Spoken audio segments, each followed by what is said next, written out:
है। मैग्नीशियम के दहन से क्या बनता है? Magnesium oxide. विद्युत उपकरणों में लगी आग बुझाने के लिए सबसे अच्छा अग्निशामक में क्या प्रयोग किया जाता है? Carbon dioxide. ज्वाला का सबसे गर्म भाग कौन सा कहलाता है? बाह्य क्षेत्र, नीला क्षेत्र। मोमबत्ती की ज्वाला का मध्य भाग किस रंग का होता है? पीला। ऊष्मीयमान का जो मात्रक होता है वो क्या होता है? किलो जूल प्रति किलोग्राम। किलोजूल प्रति किलोग्राम। अम्ल वर्षा किन गैसों के कारण होती है? तो सल्फर और नाइट्रोजन के ऑक्साइड के द्वारा। निम्न में से किसका ऊष्मीयमान सबसे अधिक होता है? तो हाइड्रोजन का ऊष्मीयमान सबसे कम होता है, और जो गोबर का उपला होता है, गोबर के कंडे होते हैं, सबसे कम होता है। ईंधनों के अपूर्ण दहन से कौन सी विषैली गैसें निकलती हैं? Carbon monoxide. ग्लोबल वार्मिंग विश्व उष्णन के लिए मुख्य रूप से उत्तरदायी गैस कौन सी होती है? Carbon dioxide. आदर्श ईंधन की विशेषता क्या होती है? यह सस्ता होता है, आसानी से उपलब्ध होता है, ऊष्मीयमान होता है, उपरोक्त सभी। लकड़ी का जलना किस प्रकार का दहन है? तीव्र दहन है, मंद दहन है? मंद दहन है। पटाखों का फटना कैसा है? विस्फोट है। फास्फोरस का कमरे के तापमान पर वायु में जलना कैसा होता है? स्वतः दहन होता है। अग्निशामक यंत्र में कार्बन डाइऑक्साइड कैसे पैदा की जाती है? तो सोडियम बाइकार्बोनेट और सल्फ्यूरिक अम्ल की क्रिया के द्वारा। ज्वाला का सबसे कम गर्म क्षेत्र कौन सा होता है? तो इसका आंतरिक क्षेत्र सबसे कम गर्म क्षेत्र होता है।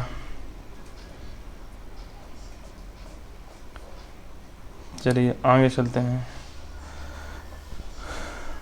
एलपीजी का मुख्य घटक कौन सा होता है? ब्यूटेन होता है। कौन सा होता है? ब्यूटेन होता है। सीएनजी का पूरा नाम क्या होता है? Compress natural gas. क्या होता है? Compress natural gas. कौन सा होता है? कंप्रेस नेचुरल गैस होता है। चलिए आगे। ईंधन के ऊष्मीयमान से क्या तात्पर्य है? 1 किलोग्राम ईंधन के पूर्ण दहन से प्राप्त ऊष्मा। 1 किलोग्राम ईंधन के पूर्ण दहन से प्राप्त ऊष्मा। स्वर्णकार सुनार फूंकनी से ज्वाला किस भाग का उपयोग करता है? सबसे गहरे भाग का।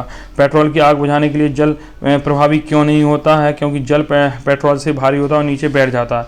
कोयले की खानों में भयानक विस्फोट अक्सर किसके कारण होते हैं? स्वतः दहन के कारण। ज्वाला का पीला रंग क्या दर्शाता है? ज्वाला का पीला रंग दर्शाता है कि अभी इसका क्या हुआ है? आंशिक दहन हुआ है।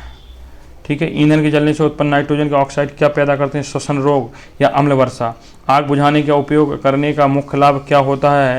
यह ऑक्सीजन को आग तक नहीं पहुंचने देती है, विद्युत उपकरणों को हानि नहीं पहुंचने दी है, ठंडी होती है, उपरोक्त सभी। मोमबत्ती के धागे के पास का काला क्षेत्र क्या कहलाता है? बिना जले मोम के पास। हरी पत्तियों के ढेर को जलाना कठिन क्यों होता है? क्योंकि उनमें नमी होती है, उनका जलन ताप अधिक होता है। सल्फर के दहन के लिए कौन सी गैस आवश्यक होती है? SO2। निम्नलिखित में से कौन सा ईंधन सबसे कम प्रदूषण फैलाता है? सीएनजी। ज्वलनशील पदार्थ वे होते हैं जिनका ज्वलन ताप बहुत कम होता है। अग्निशामक यंत्र में प्रयुक्त होने वाला रसायन क्या होता है? Sodium bicarbonate. कोयले और डीजल के दहन से कौन सी गैस निकलती है जो दमघोंटू होती है?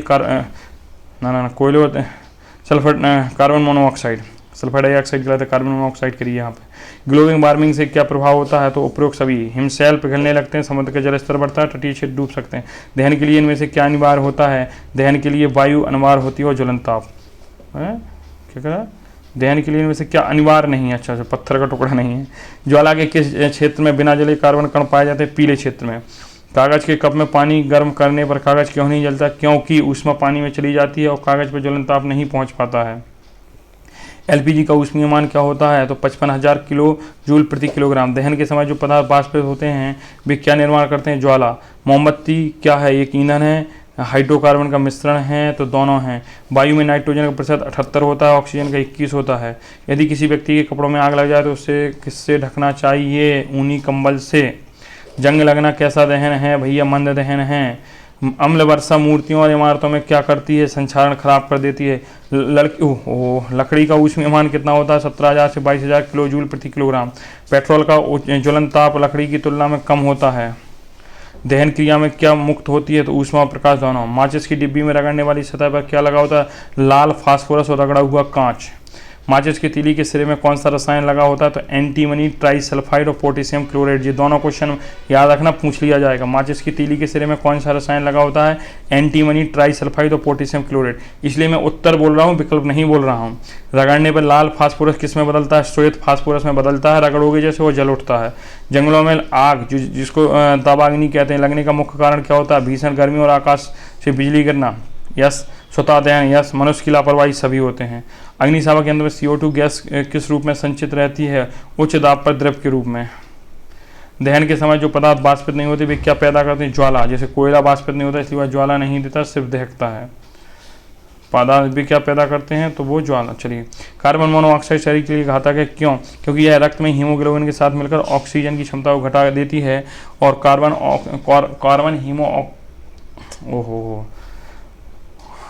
कार्बन मोनो हीमोग्लोबिन बनाती है, जिसके द्वारा व्यक्ति की मृत्यु तक हो जाती है।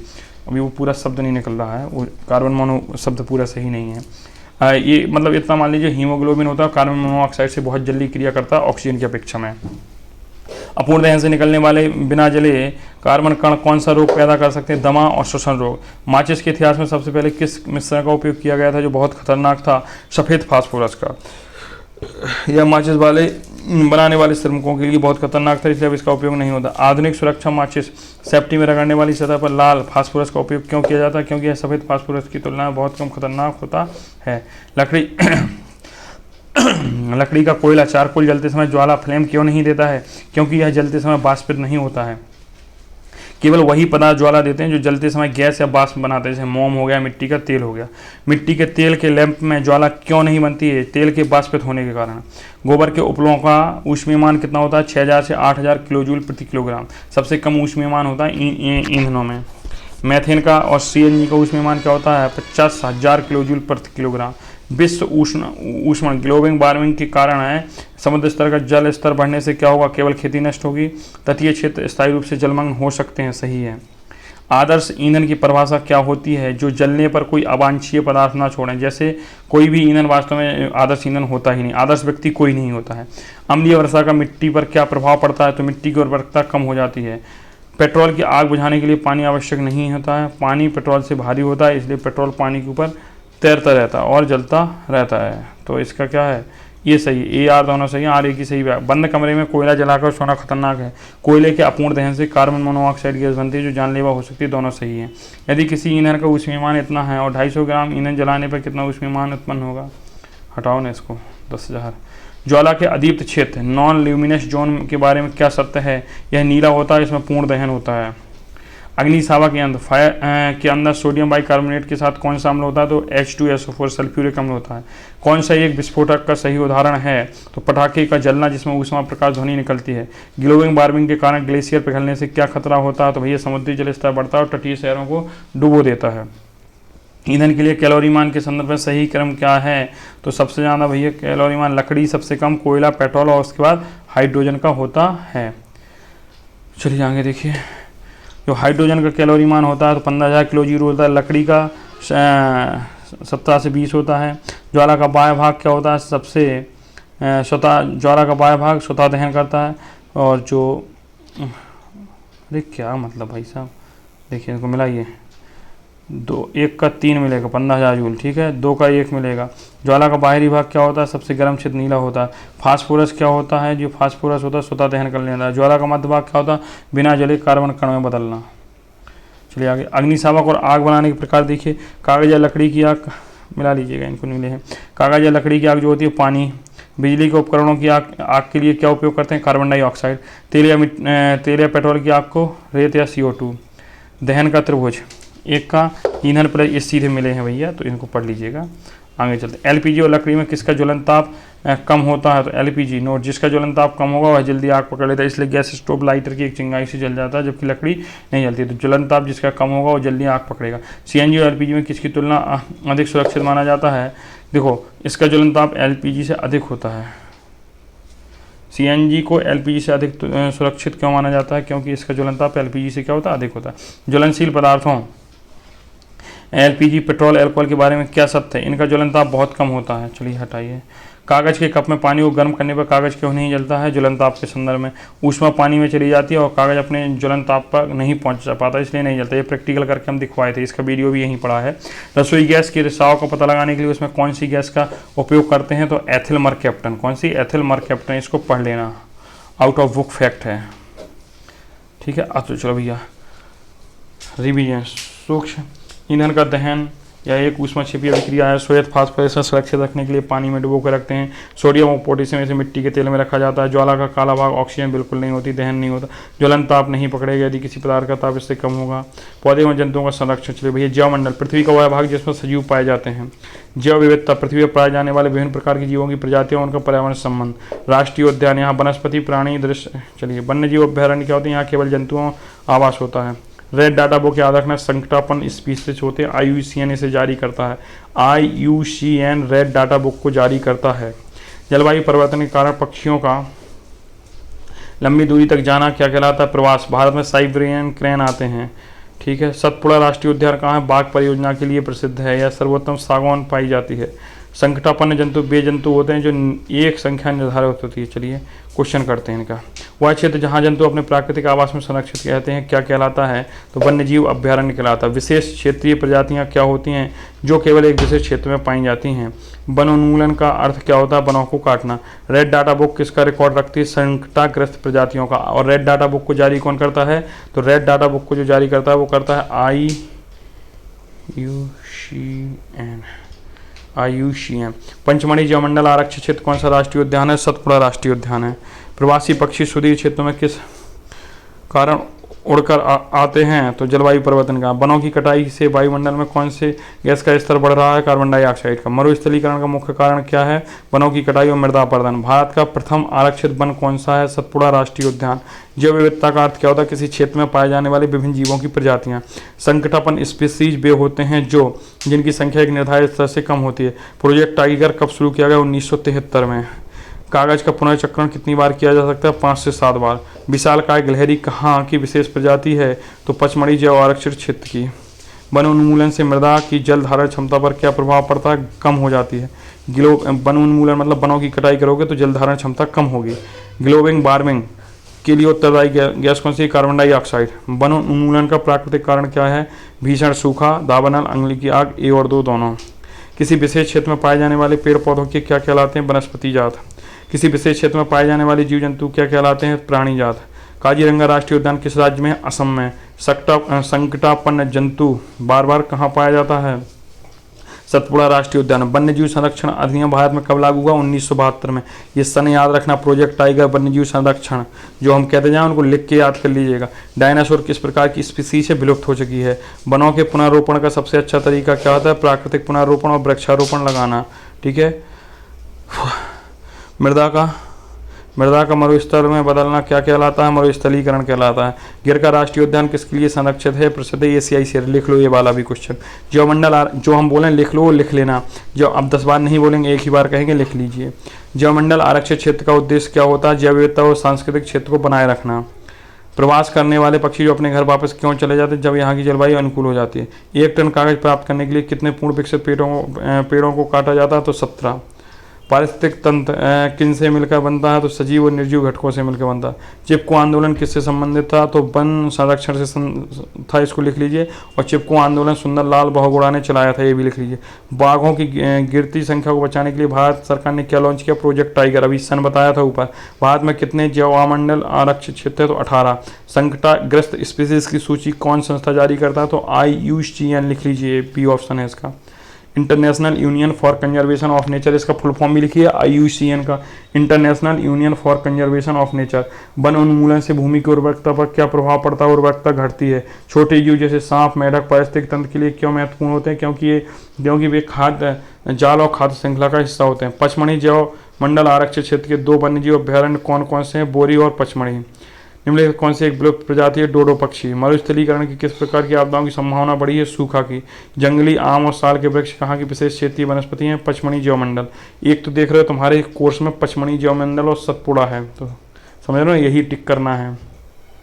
रेड डाटा बुक में किन के लिए अलग अलग किताबें होती हैं? तो भैया सबके लिए। पौधों के लिए अलग होती हैं, जंतुओं के लिए होती हैं, अन्य स्पीसीज के लिए। कागज़ की बचत से हम किन संसाधनों को बचा सकते हैं? हम जल और ऊर्जा को बचा सकते हैं, वृक्ष को, हानिकारक रसायन को। वह क्षेत्र जहाँ शिकार पूरी तरह वर्जित होता है वो क्या कहलाता है? वन्यजीव अभ्यारण्य और राष्ट्रीय उद्यान। जैव विविधता शब्द का सर्वप्रथम प्रयोग किसने किया था? इसको लिख लेना, एडवर्ड विल्सन ने। वन उन्मूलन से भूजल स्तर पर क्या प्रभाव पड़ता है? स्तर नीचे गिरता है। रॉक शेल्टर सेल आवास किस राष्ट्रीय उद्यान के अंदर पाए जाते हैं? सतपुड़ा। निम्न में से कौन सा जंतु पचमढ़ी का विशेष प्राणी जात है? तो भारतीय विशाल गिलहरी। किस क्षेत्र में सभी जैविक अजैविक वस्तुओं का योग क्या कहलाता है? पारिस्थितिक तंत्र। क्या हम संकटापन्न स्पीसीज को बचा सकते हैं? हाँ, उनके आवास संरक्षण करके। ह्यूमरस की कमी से मिट्टी में किस कारण से होती है? भैया वृक्षों के कटने से। सतपुड़ा राष्ट्रीय उद्यान की चट्टानों में क्या पाए जाते हैं? तो उनमें क्या पाए जाते हैं? रॉक शेल्टर, प्राग ऐतिहासिक मानव आवास। पचमढ़ी जैव आरक्षित क्षेत्र में किन 2 वन्यजीव आरक्षित हैं? कौन से 2 वन्यजीव आरक्षित हैं? तो वो बोर और पचमढ़ी हैं। ग्लोबल वार्मिंग का मुख्य कारण क्या है? तो ग्लोबल वार्मिंग का मुख्य कारण क्या होता है भैया? तो ग्लोबल वार्मिंग का मुख्य कारण जो है पृथ्वी से परावर्तित किरणों को सोख लेना। विशेष क्षेत्रीय प्रजातियों के लुप्त होने का क्या कारण है, तो उपरोक्त सभी। मृदा के भौतिक गुणों में परिवर्तन का मुख्य कारण क्या होता है, वनोन्मूलन। क्या होता है, वनोन्मूलन। भारत में कुल कितने जैवमंडल आरक्षित क्षेत्र हैं वर्तमान डेटा के अनुसार, तो भैया 18। ये लिख लेना जैवमंडल। ठीक है, आगे देखो, वन्य जीवों के अवैध शिकार को रोकने के लिए सरकार कौन सा कानून लाई है, वन्य जीव संरक्षण अधिनियम। याद रखो, वन्य जीवों के अवैध शिकार को रोकने के लिए वन्य जीव संरक्षण अधिनियम 1972 आया। कागज को कितनी बार पुनः चक्रित किया जा सकता है, 5 से 7 बार। मृदा अपरदन से भूमि की कौन सी परत नष्ट होती है, तो उसकी उपजाऊ परत नष्ट होती है। संकटापन स्पीसीज विलुप्त स्पीसीज में मुख्य अंतर क्या होता है, संकटापन होती है जो अभी बचाया जा सकता है, विलुप्त मतलब खत्म हो चुकी है। प्रोजेक्ट टाइगर का मुख्य उद्देश्य क्या था, बाघों की उत्तरजीविता और संवर्धन सुनिश्चित करना। पारिस्थितिक तंत्र के अजैविक घटक कौन से होते हैं, वायु, जल और भूमि। रेगिस्तान बनने की प्रक्रिया कहाँ से शुरू होती है, तो वनों की कटाई और मृदा अपरदन से। पुनर्वनारोपण में क्या शर्त होता है, चलिए। भारत का प्रथम आरक्षित वन कौन सा है, तो भारत का सतपुड़ा राष्ट्रीय उद्यान। एक सींग वाला गैंडा किस, ये वाले सारे क्वेश्चन लिख लीजिएगा। एक सींग वाला गैंडा किस उद्यान में पाया जाता है, काजीरंगा असम में। एशियाई शेरों का एकमात्र प्राकृतिक आवास कौन है, गिर राष्ट्रीय उद्यान गुजरात में। रॉक शेल्टर सेल आवास कहाँ पाए जाते हैं, सतपुड़ा राष्ट्रीय उद्यान में। ठीक है, रॉयल बंगाल टाइगर किसके लिए प्रसिद्ध है, सुंदरबन डेल्टा का। कान्हा राष्ट्रीय उद्यान कहाँ है, मध्य प्रदेश में। भारत का सबसे पुराना राष्ट्रीय उद्यान कौन सा है, जिम कॉर्बेट राष्ट्रीय उद्यान। ये सारे लिखना है भैया। जंगली भैंसा किस उद्यान की एक संकटापन प्रजाति है, सतपुड़ा की। केवला देव घनी पक्षी विहार कहाँ स्थित है, भरतपुर में। सिमलीपाल राष्ट्रीय उद्यान कहाँ स्थित है, उड़ीसा में। ये 10 के 10 प्रश्न लिख लोगे और याद कर लोगे। चलिए घर्षण पे आते हैं हम। घर्षण बल हमेशा गति की दिशा के विपरीत कार्य करता है। घर्षण किस पर निर्भर करता है, तो जो घर्षण होता है वो पृष्ठों की प्रकृति और वस्तु के भार पर निर्भर करता है। टायर की तली खांचेदार क्यों बनाई जाती है, घर्षण बढ़ाने के लिए। तरल द्वारा लगाए गए घर्षण को क्या कहते हैं, कर्षण कहते हैं। ये इसको याद रखना, छाप लो इसको। कौन से घर सबसे कम घर्षण बल होता है, लौटनिक घर्षण। ये सारी चीज़ें हम लिखवा चुके हैं। कैरम बोर्ड पर पाउडर छिड़कने से घर्षण कम होता है। घर्षण से क्या उत्पन्न होती है, ऊष्मा। मशीनों में बॉल बेयरिंग का उपयोग क्यों किया जाता है, क्योंकि जो होता है घर्षण लौटनिक घर्षण में बदलने के लिए। ठीक है, ल्यूब्रिकेंट क्या होता है, जो घर्षण को कम करता है।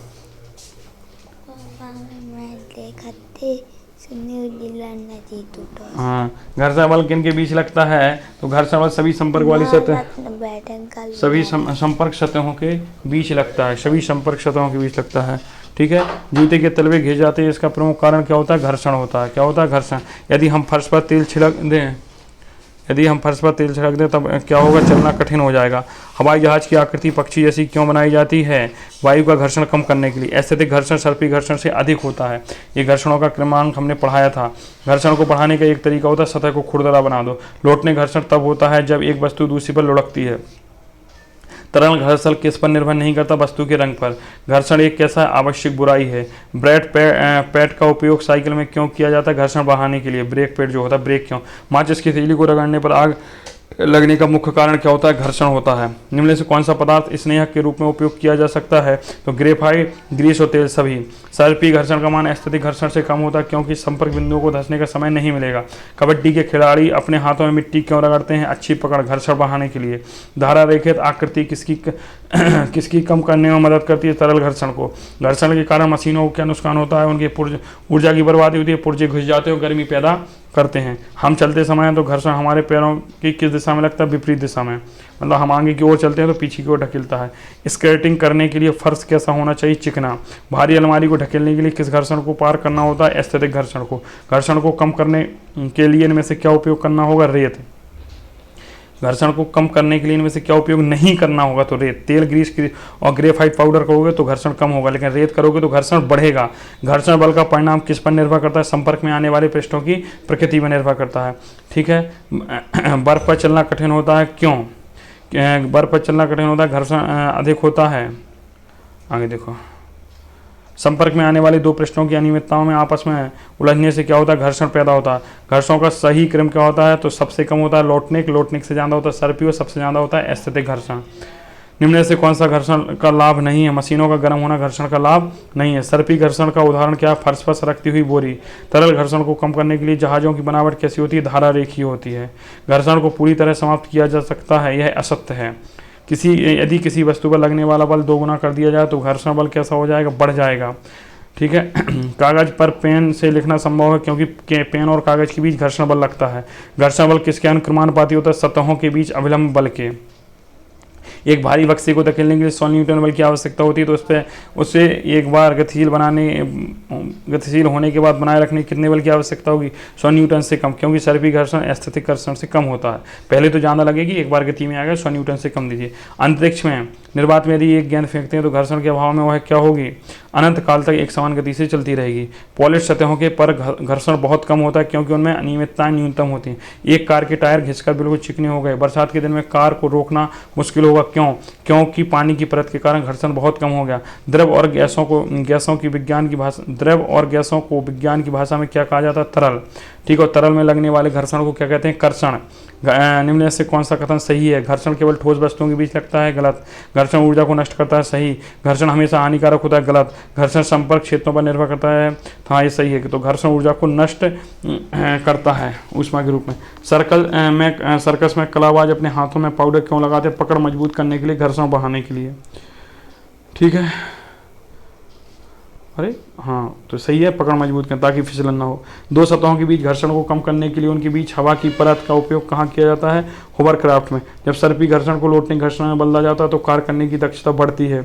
बालू रेत पर चलना कंक्रीट की सड़क पर चलने से कठिन है, क्यों? क्योंकि बालू पैरों के नीचे खिसकती है और जिससे पर्याप्त प्रक्रिया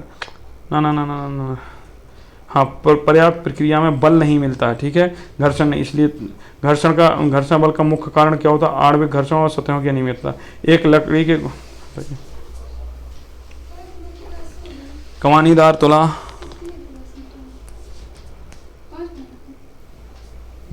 चलो आगे भैया। उल्कापिंड पृथ्वी के वायुमंडल में प्रवेश करके क्यों जलने लगते हैं? क्योंकि तीव्र घर्षण के कारण। अब भैया 1 सवा घंटे की क्लास हो गई, अब लेते हैं रेस्ट और नेक्स्ट क्लास में अपन मिलेंगे, ध्वनि से स्टार्ट करेंगे और शेष को खत्म करेंगे। ठीक है, थैंक यू सो मच बाबा, tata, love you, take care बाबू। सब आप लोग पढ़ाई करो, अच्छे बच्चे बनो।